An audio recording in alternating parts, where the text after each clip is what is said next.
yang mengantar kita pulang. Diriwayatkan dalam hadis Bukhari dan Muslim, bila seseorang sudah diletakkan di kuburnya lalu yang mengantar kembali pulang, maka roh si mayit akan dapat mendengar bunyi terompah orang yang pulang itu. Bunyi terompahnya terdengar. Datang dua malaikat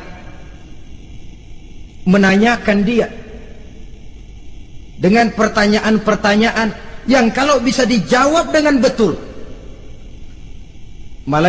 dua malaikat yang bernama Munkar Nakir akan bilang, jawabanmu betul, tenanglah kau di sini, naumatal arus, tidurlah kau di sini seperti tidurnya pengantin. Orang yang baik-baik di alam kuburnya akan mendapat nikmat kubur, sehingga masa penantian yang lama. Sebab jangan lupa, kita masuk ke kubur itu kan menunggu sampai datangnya hari kiamat. Jadi kalau kiamat umpama masih 1000 tahun lagi, ya 1000 tahun kita menunggu. Orang yang baik-baik penantian di alam kubur, kata malaikat, naumatal arus, tidurlah kamu seperti tidurnya pengantin. Bagaimana sih tidurnya pengantin? Nggak berasa. Iya, kata anak sekarang, endah aja udah. Begitu mendusin pagi, kata lakinya, malam sebentar bener ya Neng. Sebentar betul katanya malam. Ya tentu saja tidak terasa. Kenapa? Dia tidak pernah memikirkan waktu. Terbawa oleh kenikmatan dan kelezatan yang dirasakannya dalam kehidupan. Tapi orang kafir, orang yang dosanya bertumpuk, tidak sanggup menjawab pertanyaan dua orang malaikat, maka dia akan mendapat azab di alam kuburnya terus menerus siang dan malam sampai datangnya hari kiamat. Ibarat maling ayam ketangkep, belum masuk pengadilan udah digebugin duluan. Kan begitu kan? Ada maling ayam nggak di sini? Nah, itu yang nyaut tadi pengalaman itu. Di sidang belum divonis, belum digebugin babak belur. Saudara hadirin, maka alam kubur bisa merupakan raudhatun min riyadil jannah, taman di antara taman-taman surga, pun juga bisa merupakan hufratun min hufarin niran, menjadi liang daripada neraka.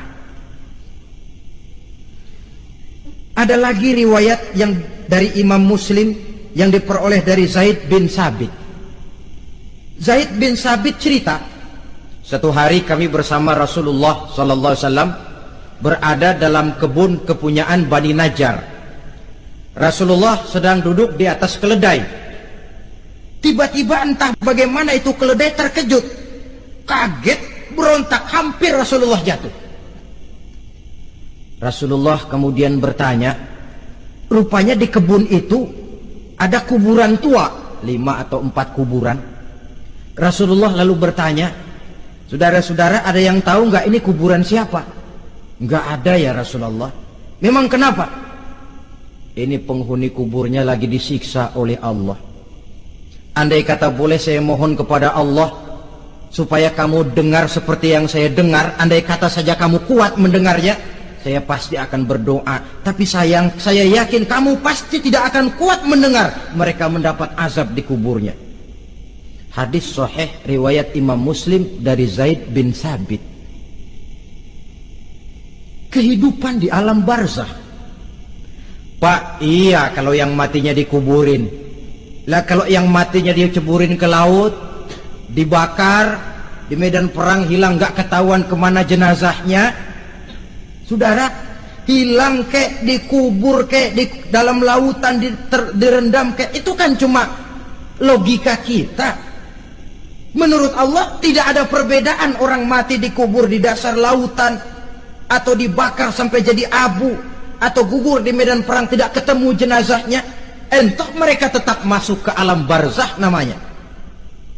Jasad boleh hancur, tapi roh sebagai sumber kehidupan, pusat kesadaran dan pengertian, dia tetap ada, mengalami kebahagiaan dan kegembiraan, atau mengalami kepedihan dan penderitaan, bergantung kepada amalan yang kita lakukan dalam kehidupan di dunia ini.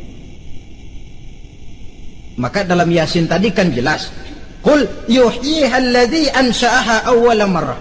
Yang menghidupkan mereka yang dikubur di dasar lautan, mereka yang dibakar sampai jadi abu, yang akan menghidupkan ialah Allah yang menciptakan mereka dulu pertama kalinya. Jadi kalau sudah ada aslinya, ya tentu tidak perlu contoh lagi, akan sangat mudah membuatnya.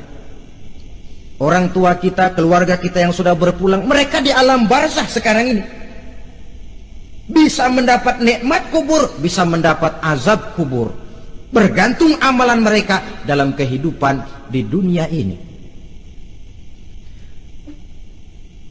Dalam Musnad Imam Ahmad dan Sahih Abi Hatim malah ada tambahan riwayat. Orang yang banyak kebajikannya di dunia, amalannya akan datang menemani dia. Sholatnya dekat kepalanya, puasa sebelah kanan, zakat sebelah kiri, menghibur dia. Malahan dikatakan berbentuk orang yang cantik menemani dia di alam kuburnya. Aneh, dia tanya, man anta lam ara fid dunya ajmal minka. Siapa kamu? Di dunia ini belum pernah saya melihat orang secantik kamu. Dia jawab, ana amaluka soleh. Saya adalah amalmu yang soleh yang kau kerjakan waktu di dunia. Saya sekarang diperintahkan untuk menemani kamu di sini. Alhamdulillah. Sedangkan amalnya yang jahat akan datang dalam bentuk yang menyeramkan menemani dia di sana. Bayangin deh, di kuburan ditemenin yang serem-serem. Sama juga di dunia. Di dunia, kalau kita di tempat gelap ditemenin orang cakep, enak nggak? Wah, pengalaman. Tapi coba bayangin, sudah tempatnya gelap, yang nemenin jelek nggak ketulungan, gerah kita. Nah, saudara hadirin yang saya hormati, lalu bagaimana tempat arwah-arwah yang sudah kembali menghadap Allah yang disebut mustaqarrul arwah itu? Macam-macam tingkatannya sesuai dengan profesi dan amalannya waktu di dunia. Ada roh-roh itu yang setelah pisah dengan jasad, artinya mati, ditempatkan di tempat yang disebut a'la iliyin, tempat yang tertinggi. Siapa ini? Arwahnya para nabi dan para rasul.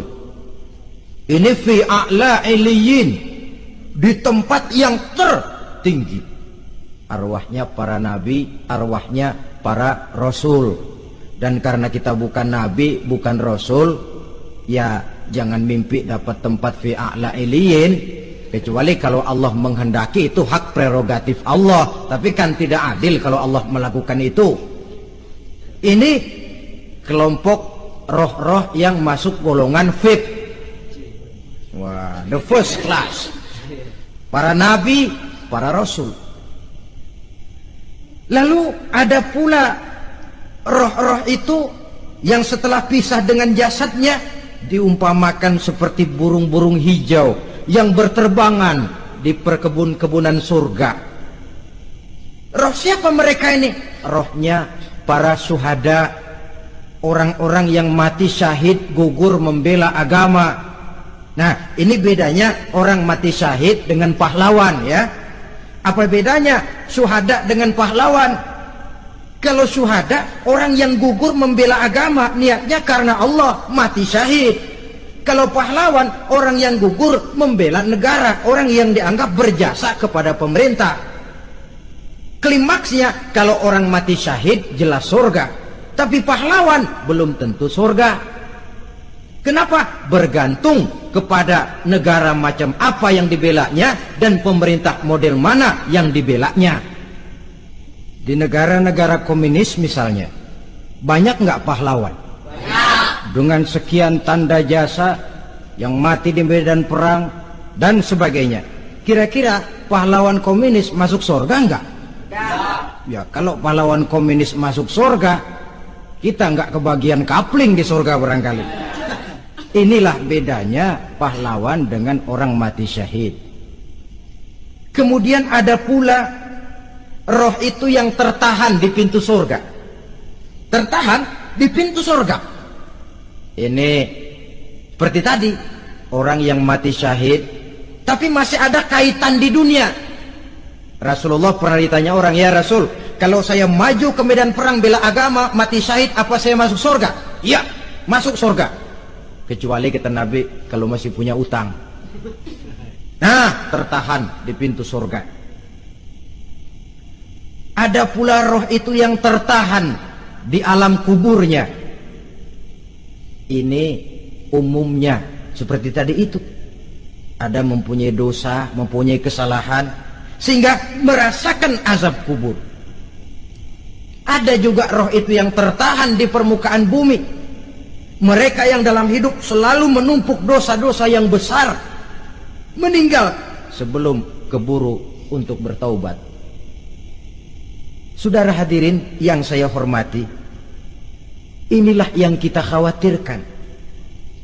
Sebab jikalau pada saat roh sudah datang, jikalau saatnya roh datang berpisah dengan jasad, menemukan sakaratul maut, saat itu taubat sudah tidak akan ada gunanya lagi. Masuk ke alam kubur, mendapat azab kubur sampai datangnya hari kiamat. Berapa lama di alam kubur ini? Menunggulah kita sampai datang saatnya kiamat.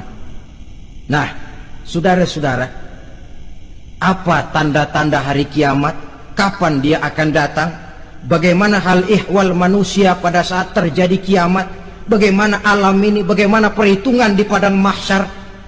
Insya Allah akan saya ungkapkan pada bagian kedua dari ceramah ini. Insya Allah kita akan lanjutkan pembicaraan ini sampai kepada terminal paling akhir, surga dan neraka. Inilah saja pertemuan kita pada kesempatan kali ini. Terima kasih banyak atas segala perhatian. Mohon maaf atas segala kekurangan. Wabillahi taufiq wal hidayah.